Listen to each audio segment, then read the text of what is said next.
नमस्कार दोस्तों, हमारे YouTube चैनल में आपका स्वागत है। पुत्रदा एकादशी की हार्दिक शुभकामनाएं। आज हम आपको श्री बांके बिहारी जी की कहानी सुनाएंगे और साथ ही लक्ष्मी नारायण की अद्भुत लीला की कहानी सुनाएंगे। पर कथा का आरंभ हम विघ्नहर्ता की छोटी सी कहानी से करेंगे ताकि श्री गणेश भगवान आपके जीवन के सब विघ्न बाधाएं दूर करें। ओम गण गणपते नमः। व्रत में गणेश भगवान की कथा सुनना अनिवार्य होता है। कहते हैं कि एकादशी व्रत में गणेश भगवान की कथा सुनने से एकादशी व्रत का पूरा फल प्राप्त होता है। तो आइए गणेश भगवान की कथा सुनते हैं। एक बार की बात है कि एक गांव में एक बुढ़िया अपने परिवार के साथ रहती थी। बुढ़िया माँ भगवान विष्णु की बहुत बड़ी भक्त थी। वो सदैव श्रद्धा के साथ एकादशी व्रत का पालन करती थी और कथा सुनती थी, लेकिन बूढ़ी माँ ने व्रत करते समय ना कभी गणेश जी की कथा सुनी और ना ही कभी बोली थी। इस कारण बूढ़ी माँ का व्रत अधूरा ही रह गया। लेकिन बूढ़ी माँ को इस बात का पता नहीं था। बूढ़ी माँ सोचती थी कि वो संपूर्ण व्रत पालन कर चुकी हैं। इस व्रत के पालन के पुण्य परिणाम स्वरूप उसे वैकुंठ लोक की प्राप्ति मिलेगी। जब बूढ़ी माँ मर गई तब उसे लेने के लिए यमलोक के यमदूत आए और ये देखकर बूढ़ी माँ बहुत डर गई। वो कहने लगी, मैंने तो जीवन भर सिर्फ भगवान विष्णु की पूजा की है, श्रद्धा के साथ एकादशी व्रत का पालन किया, एकादशी व्रत की कथा सुनी और 11 माता की कथा सुनी। इसी पुण्य के फलस्वरूप मुझे तो ले जाने के लिए वैकुंठ लोक से भगवान आने चाहिए। मैं तुम्हारे साथ नहीं जाना चाहती। ये कहकर बूढ़ी माँ रोने लगी और वो भगवान विष्णु को सिमरन करने लगी। भगवान विष्णु गरुड़ पर सवार होकर वहाँ प्रकट हुए और कहा, बूढ़ी माँ, आपने हमेशा एकादशी का व्रत श्रद्धा के साथ आदर पूर्वक किया, लेकिन आपने व्रत करते समय गणेश जी की कथा नहीं सुनी, इसलिए आपका व्रत अधूरा ही रह गया। बूढ़ी माँ भगवान विष्णु से जीवन दान मांगने लगी ताकि वो एकादशी व्रत का ठीक से पालन कर सके और गणेश जी की कथा सुन सके, जिससे वो एकादशी व्रत का संपूर्ण पुण्य प्राप्त कर सके। ये बात सुनकर विष्णु भगवान ने बूढ़ी माता को 2 साल के लिए जीवन दान दी। बूढ़ी माई के जीवन दान मिलते ही वे श्रद्धा से गणेश जी की पूजा करने लगी, एकादशी व्रत की कथा सुनने लगी, 11 माता की कथा सुनने लगी और अंत में गणेश जी की कथा सुनने लगी। इस तरह उन्होंने 2 साल के अंदर 4 11 पूरे कर लिए। गणेश जी की कृपा से बूढ़ी माता को एकादशी व्रत का पूरा पुण्य मिलने लगा। बूढ़ी माँ की सच्ची भक्ति देखकर भगवान गणेश जी प्रसन्न हुए और कहा कि तुमने नित्य नियम के साथ व्रत में मेरी कथा सुनी है और श्रद्धा के साथ आदर पूर्वक मेरी पूजा की है। मैं तुमसे बहुत खुश हूँ। मैं आपको आशीर्वाद देता हूँ कि जब तक ये संसार रहेगा तब तक पृथ्वी के निवासी आपकी तपस्या के गीत गाएंगे और जो भक्त एकादशी व्रत पर आपकी भक्ति को सुनेंगे उन्हें व्रत का पूरा फल मिलेगा। गणेश जी महाराज बूढ़ी माँ की भक्ति से प्रसन्न होकर बूढ़ी माँ के घर को अन्न धन से भर दिया और सुख समृद्धि वास करने लगी। गणेश जी महाराज वहाँ से अंतर्ध्यान हो गए। 2 वर्ष बाद जब बूढ़ी माता का देहांत हुआ तो वैकुंठ लोक से भगवान आए और बूढ़ी माता को सम्मान के साथ वैकुंठ ले जाया गया। भगवान गणेश के आशीर्वाद से बूढ़ी माता का घर अन्न धन से भर गया और उन्हें वैकुंठ लोक की प्राप्ति हुई। हे गणेश भगवान, जिस तरह आपने बूढ़ी माँ पर अपनी कृपा बरसाई, वैसे ही एकादशी व्रत का पालन करने वाले सभी भक्तों को आप आशीर्वाद दीजिए और उनके घर को सुख समृद्धि से भर दीजिए। जय श्री कृष्णा, जय विष्णु भगवान। ओम गण गणपते नमः।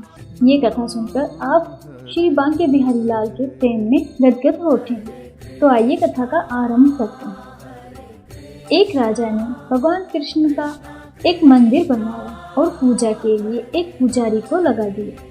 पुजारी बड़े भाव से बिहारी जी की सेवा करने लगे। भगवान की पूजा अर्चना और सेवा टहल करते पुजारी की उम्र बीत गई। राजा रोज एक फूलों की माला सेवक के हाथ से भेजा करते थे। पुजारी जी वो माला बिहारी जी को पहना देते थे। जब राजा दर्शन करने आता तो पुजारी वो माला बिहारी जी के गले से उतारकर राजा को पहना देते थे। ये रोज का नियम था। एक दिन राजा किसी वजह से मंदिर नहीं जा सका। उसने एक सेवक से कहा, माला लेकर मंदिर जाओ, पुजारी से कहना आज मैं नहीं आ पाऊंगा। सेवक ने जाकर माला पुजारी को दे दी। आज महाराज का इंतजार ना करें। सेवक वापस आ गया। पुजारी ने माला बिहारी जी को पहना दी। फिर उन्हें विचार आया कि आज तक मैं अपने बिहारी जी की चढ़ी माला राजा को ही पहनाता रहा। कभी ये सौभाग्य मुझे नहीं मिला। जीवन का कोई भरोसा नहीं, कब रूठ जाए। आज मेरे प्रभु ने मुझ पर बड़ी कृपा की है। राजा आज आएंगे नहीं तो क्यों ना माला मैं पहन लूं। ये सोचकर पुजारी जी ने बिहारी जी की गले की माला उतारकर स्वयं पहन ली। इतने में सेवक आया और उसने बताया कि राजा की सवारी बस मंदिर में पहुंचने ही वाली है। ये सुनकर पुजारी जी कांप गए।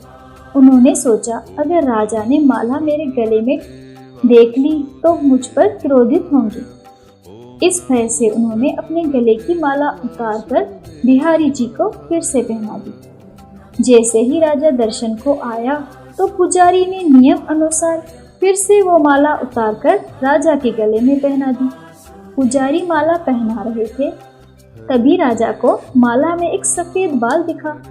राजा को सारा माजरा समझ आ गया कि पुजारी ने माला स्वयं पहन ली थी और फिर निकालकर वापस डाल दी होगी। पुजारी ऐसा छल करता है। ये सोचकर राजा को बहुत गुस्सा आया। उसने पुजारी जी से पूछा, पुजारी जी ये सफेद बाल किसका है? पुजारी को लगा अगर सच बोलूंगा तो राजा दंड दे देंगे।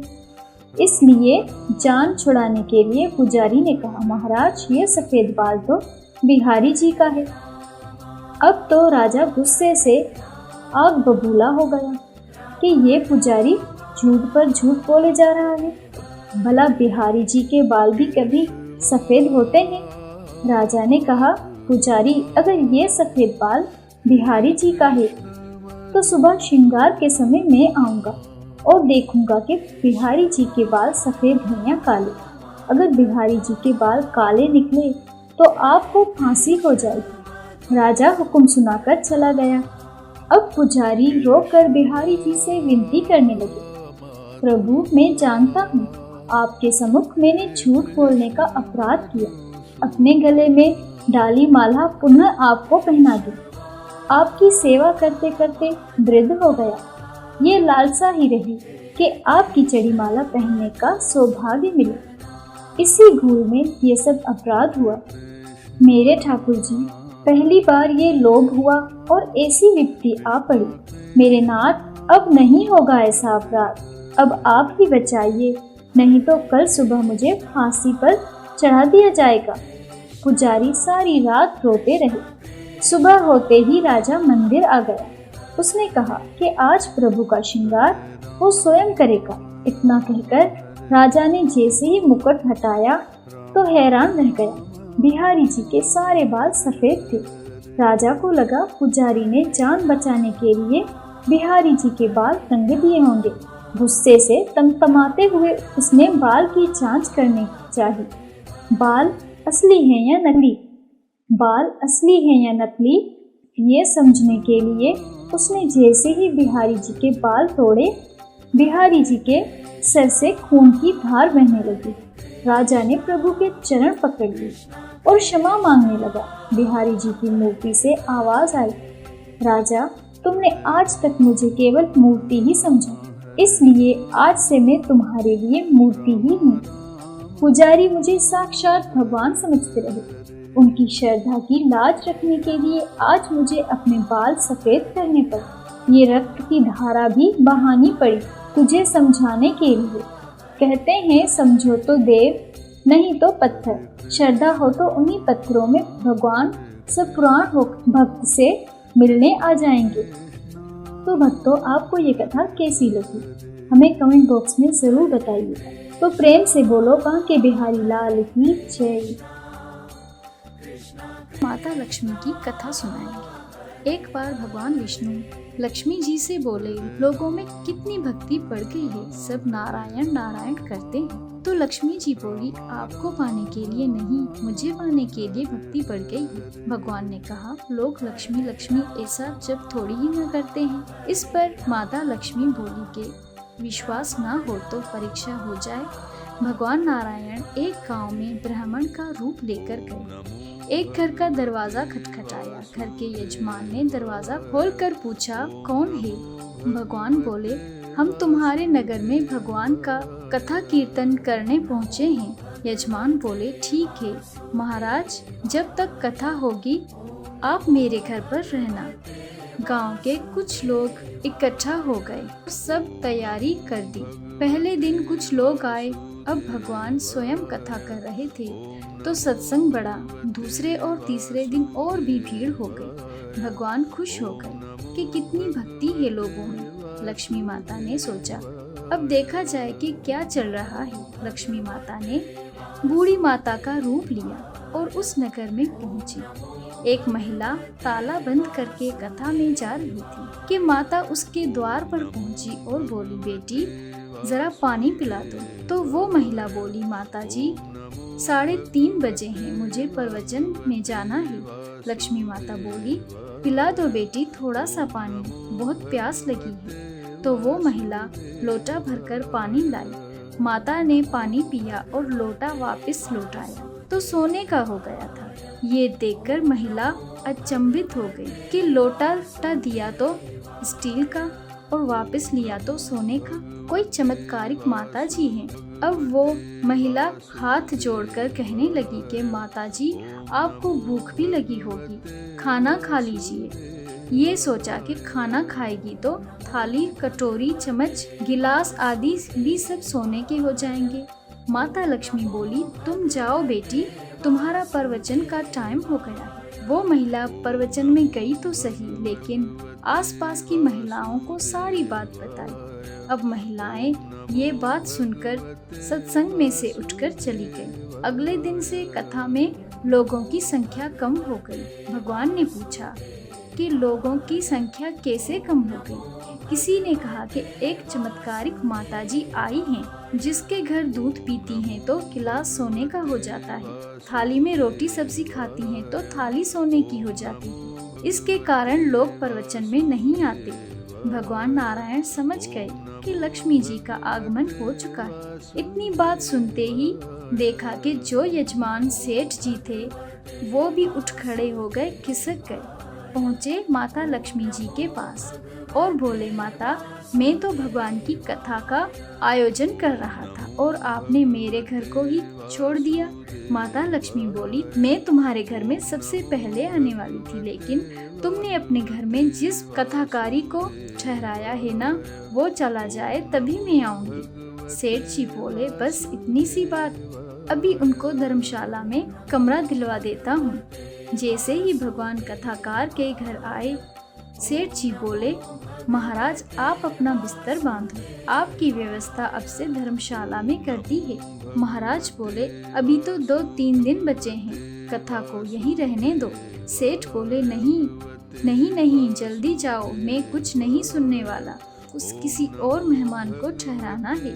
इतने में लक्ष्मी जी आई। कहा कि सेठ जी आप थोड़ा बाहर जाओ, मैं इनसे निपट लेती हूँ।